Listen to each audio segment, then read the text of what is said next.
இது மகிமை நேரம். ஆண்டவராகிய இயேசு கிறிஸ்துவ நாமத்தினாலே இந்த 3வது நாளிலும் கூட உங்களை காணும்படியாய் செய்த கிருபைக்காக என் தேவாதி தேவனை ஸ்தோத்திரிக்கின்றேன். நாம் கடந்த 2 நாட்களும் இந்த புதிய மாதத்திலே தேவன் நம்மை எவ்வாறெல்லாம் பயன்படுத்த விரும்புகின்றார் என்று சொல்லி நாம் தியானித்து கொண்டு வருகின்றோம். முதல் நாளிலே தேவன் நம்மை உப்பாக பயன்படுத்துகிறார் என்று சொல்லி நாம் பார்த்தோம். 2வது நாளிலே தேவன் நம்மை ஒளியாக பயன்படுத்த வேண்டும் என்று சொல்லி விரும்புகிறார் என்று பார்த்தோம். இந்த 3ஆம் நாளின் காலை வேளையிலே தேவன் நம்மை எவ்வாறு பயன்படுத்த விரும்புகின்றார் தெரியுமா? ஒரு கனியாக பயன்படுத்த விரும்புகின்றார். கனி பழமாக பயன்படுத்த விரும்புகின்றார். சங்கீதம் 1ஆம் சங்கீதம் 3ஆம் வசனத்திலே இவ்வாறு வாசிக்கின்றோம். தன் காலத்தில் தன் கனியை தந்து இலை உதிராதிருக்கிற மரத்தை போலிருப்பான் என்று சொல்லி. கனி என்று பழம் அல்லது ஃப்ரூட்ஸ் சொல்லும்போது பார்த்திங்கன்னா எல்லாருக்கும் பிடிக்கும். என்ன, சின்ன குழந்தைங்கள்லேருந்து முதியோர் வரைக்கும் பழங்கள் என்பது யாரும் வெறுத்து தள்ளுகிற ஒரு பொருள் அல்ல. இந்த கனி எல்லாருக்கும் ரொம்ப பிடிக்கும். ஆனால் இது ஏன்னு சொன்னால், இந்த கனியில் பார்த்திங்கன்னா டேஸ்ட் இருக்கும், நிறைய விட்டமின்ஸ், நிறைய வைட்டமின் சத்துக்கள் நிறைந்த பழங்கள் நிறைய இருக்குது. அதனால யாரும் பொதுவாக காயை விரும்புவது இல்லை, எக்ஸப்ட் கவா. அதாவது இந்த கொய்யாவை தவிர. கொய்யாவில் எல்லாருமே அதிகமாக விரும்புகிறது எனது காய்.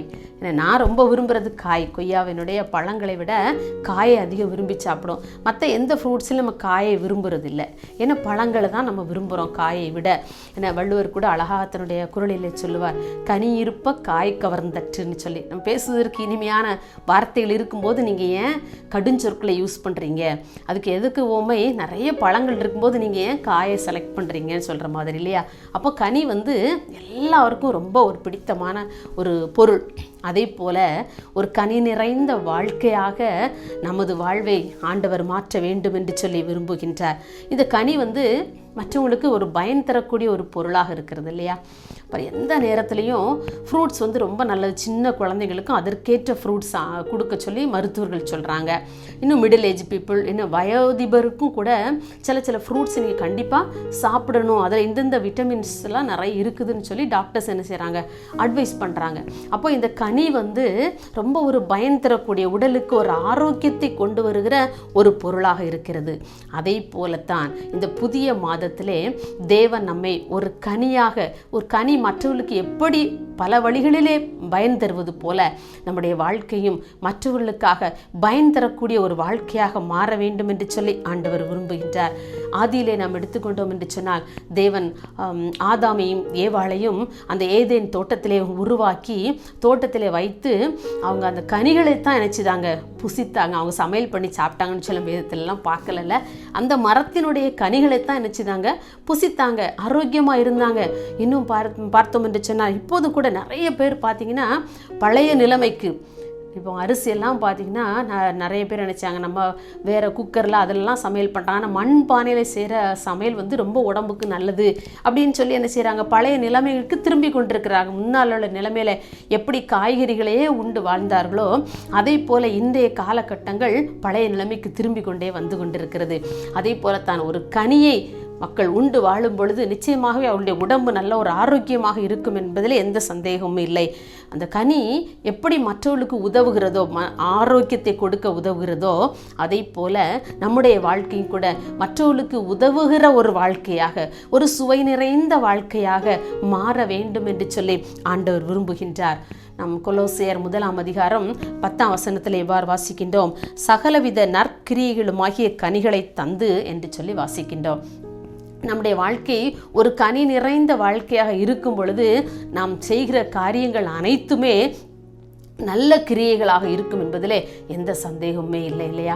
அப்போ நற்கிரியைகளாகிய கனிகள், நாம் செய்கிற ஒவ்வொரு செயல்களும் அது கனி நிறைந்த செயல்களாக இருக்கும்.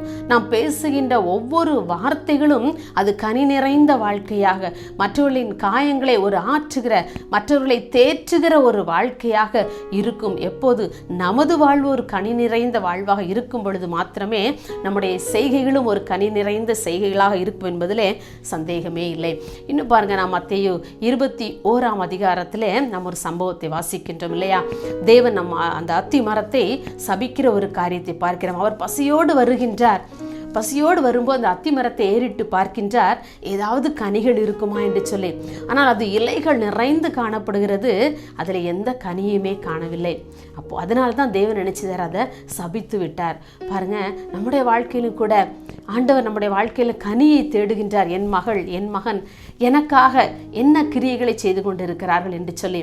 நம்முடைய வாழ்க்கையில கிரியைகள் இல்லை என்று சொன்னால், நற்கிரியைகள் ஆகிய கனிகள் நம்மிடத்திலே இல்லை என்று சொன்னால், அல்லது ஆவியின் கனிகளாகிய அன்பு, சந்தோஷம், சமாதானம், நீடிய பொறுமை, சாந்தம், இச்சையடக்கம், இப்படிப்பட்ட அந்த ஆவியின் கனிகள் நம்மளிலே காணப்படவில்லை என்று சொன்னால், தேவன் அத்தி மரத்தை என்ன செய்கிறார்? சபித்தார் இல்லையா? நம்முடைய வாழ்க்கை அப்படிப்பட்ட ஒரு வாழ்க்கையாக மாறக்கூடாது. ஒருவேளை வெளிப்புறமாக அந்த அத்தி மரம் எப்படியாக இலைகள் நிறைந்ததாக காணப்பட்டதோ, அதே போல நம்முடைய புறம்பான வாழ்க்கை ஒரு அலங்கரிப்பான வாழ்க்கையாக இருந்தால் மட்டும் போதாது. ஆண்டவர் அந்த இலையினூடே கனிகளைத்தான் தேடுகின்றார்.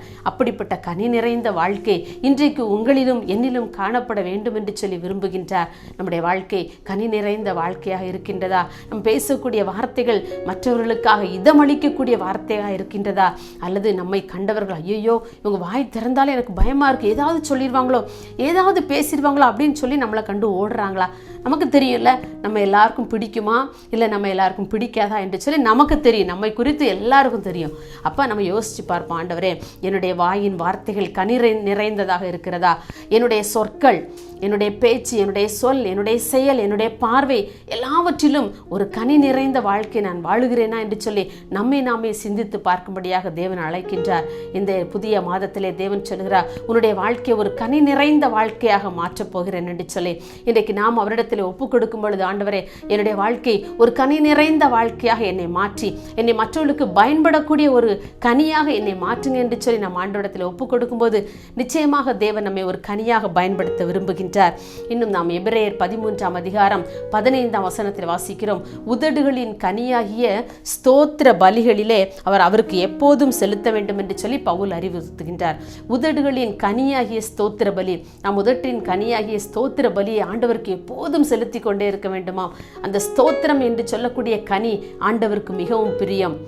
அந்த ஸ்தோத்திரங்களை நம்முடைய வாழ்க்கையில எல்லா சூழ்நிலைகளிலும், ஒருவேளை நன்மையான காரியங்கள், சிறந்த காரியங்கள் எல்லாம் நம்முடைய வாழ்க்கையில நடைபெற்றால் மாத்திரமே நாம் ஆண்டவருக்கு ஸ்தோத்திரம் செலுத்துகிறோமா? ஸ்தோத்திர காணிக்கைகளை கொண்டு நாம் செலுத்துகிறோம்ல. எப்போ நம்ம ஸ்தோத்திர காணிக்கை வைக்கிறோம்? எனக்கு ஒரு நல்ல காரியம் நடந்துச்சு, நான் எக்ஸாமில் பாஸ் பண்ணிட்டேன், எனக்கு ஒரு நல்ல வேலை கிடைச்சிது, எனக்கு நல்ல திருமண வாழ்க்கை முடிந்தது என்று சொல்லி நாம் கொண்டு ஸ்தோத்திர காணிக்கை வைக்கிறோமா? அது ஆண்டவருக்கு அதைவிட எல்லா காலத்திலும் ஆண்டவரை ஸ்தோத்தரிக்கும் அந்த உதடுகளின் கனியாகிய ஸ்தோத்திர பலியை தான் அவர் எதிர்பார்க்கின்றார். நீ கொடுக்கிற காணிக்கை அல்ல. அருமையானவர்களே, நாம் இன்றைக்கு யோசித்து பார்ப்போம், என்னுடைய வாழ்க்கையில இந்த உதடுகளின் கனியாகிய ஸ்தோத்திர பலி எப்போதும் என்னுடைய வாழ்க்கையில இருக்கிறதா என்று சொல்லி சங்கீதக்காரன் அதைத்தான் சங்கீதம் 34:1 சொல்கிறார், கர்த்தரை நான் எக்காலத்திலும் ஸ்தோத்தரிப்பேன். அது எந்த காலங்களானாலும் சரிதான், என்னுடைய வாழ்க்கையிலே அது துன்பமான வேளைகளிலும், இன்பமான வேளைகளிலும், சங்கடமான வேளைகளிலும், துயரமான வேளைகளிலும், சோகமான வேளைகளிலும், இன்பமான வேளைகளிலும், எல்லா வேளைகளிலும் நான் அவரை ஸ்தோத்தரிப்பேன் என்று சொல்லி அப்படிப்பட்ட ஒரு கனி நிறைந்த வாழ்க்கையை நாம் வாழும்படியாக தேவன் அழைக்கின்றார். நம்ம அவரிடத்தில் ஒப்பு கொடுப்போமா? எங்கள் நேசிக்கிற அன்புள்ள சாமி, இந்த அருமையான நல்ல 3ஆம் நாளின் காலை வேளைக்காக உண்மை நாங்கள் நன்றியோடு துதிக்கிறோம், உண்மை நாங்கள் ஸ்தோத்தரிக்கிறோம் ஐயா. இந்த புதிய மாதத்திலே நீர் எங்களை எப்படியெல்லாம் பயன்படுத்த விரும்புகிறீர் என்று சொல்லி நாங்கள் தியானித்து கொண்டே வருகிறோம் ஐயா. ஆண்டவரே, நாங்கள் இந்த நாளிலும் நாங்கள் தியானித்த வசனத்தின்படி நீர் எங்களை மற்றவர்களுக்கு பயன் தரக்கூடிய ஒரு கனி நிறைந்த வாழ்க்கையாக நீர் எங்களுடைய வாழ்க்கையை மாற்ற விரும்புகிறீங்கப்பா. அதற்காக உமக்கு நாங்கள் நன்றி செலுத்துகிறோம் ஐயா. எங்களுடைய வாயின் வார்த்தைகள், எங்களுடைய செயல்கள், எங்களுடைய கிரியைகள் எல்லாம் ஆண்டவரே ஒரு கனி தரக்கூடிய சொற்களாக, ஒரு வாழ்க்கையாக ஆண்டவரே மற்றவர்களுக்கு பயன் தரக்கூடிய, மற்றவர்களின் காயங்களை ஆற்றுகின்ற பிள்ளைகளாக ஆண்டவரே எங்கள் வாழ்க்கை மாறும்படியாக உம்முடைய சமூகத்தில் அர்ப்பணிக்கிறோம். ஒருவேளை இதுவரையும் எங்களுடைய வாழ்க்கையில ஒரு காயை போன்ற கடினமான இருதயம் உள்ளவர்களாக நாங்கள் இருந்தாலும் கூட இந்த நாளிலே எங்களை ஒரு கனியாக உமக்கென்று நீ பயன்படுத்த விரும்புகிறதற்காக உமக்கு நாங்கள் நன்றி செலுத்துகிறோம். எல்லாவற்றையும் உம்முடைய கரத்திலே தாழ்த்தி அர்ப்பணிக்கிறோம். இயேசுவின் நாமத்திலே கேட்கிறோம் பிதாவே, ஆமேன்.